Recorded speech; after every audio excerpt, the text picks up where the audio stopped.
મહાનગરપાલિકા દ્વારા અડાજણ ખાતે જોગાણી નગર પાર્ટી પ્લોટ પર એસએચજી મેળા 2025નું આયોજન કરાયું હતું। કેન્દ્ર સરકારની દીનદયાળ અંત્યોદય યોજના, રાષ્ટ્રીય શહેરી આજીવિકા મિશન અને દીનદયાળ જન આજીવિકા યોજના અંતર્ગત રચાયેલ સ્વસહાય જૂથ એટલે કે એસએચજીના સભ્યો તેમજ પીએમ સ્વનિધિ યોજનાના લાભાર્થી શહેરી ફેરિયાઓ સ્વરોજગાર પૂરો પાડી શકે તે હેતુથી ભારત સરકારના આવાસ અને શહેરી બાબતોના મંત્રાલય દ્વારા અમલીકૃત દીનદયાળ જન આજીવિકા યોજના અન્વયે સુરત મહાનગરપાલિકા અને ગુજરાત શહેરી આજીવિકા મિશન દ્વારા સ્વસહાય જૂથો એસએચજીની મહિલાઓ દ્વારા ઉત્પાદિત વસ્તુઓના પ્રદર્શન અને વેચાણ માટે 19 સપ્ટેમ્બરથી 25 સપ્ટેમ્બર દરમિયાન સુરત મનપા દ્વારા અડાજણ ખાતે આવેલા જોગણી નગર પાર્ટી પ્લોટ પર એસએચજી મેળો 2025નું આયોજન કરાયું હતું, જેમાં સુરતના મેયર દક્ષેશ માવાણી સહિતનાઓ હાજર હતા।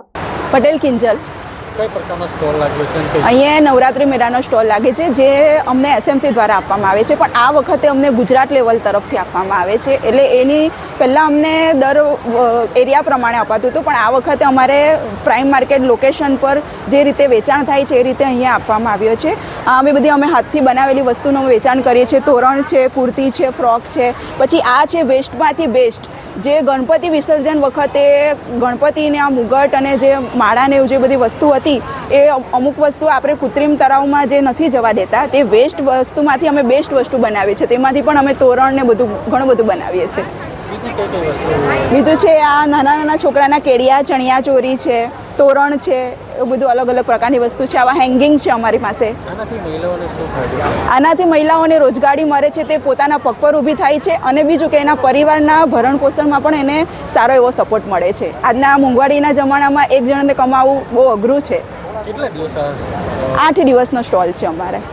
આજે મહાનગરપાલિકા પરંપરાના ભાગરૂપે દર વર્ષે નવરાત્રિના મેળાનું આયોજન કરતી હોય છે, પણ આ વર્ષે તો ગુજરાત સરકાર પણ આમાં જોડાઈ ગઈ છે। ગુજરાત આજીવિકા મિશન પણ આમાં જોઈન્ટમાં આજે આ મેળાનું આયોજન કર્યું છે।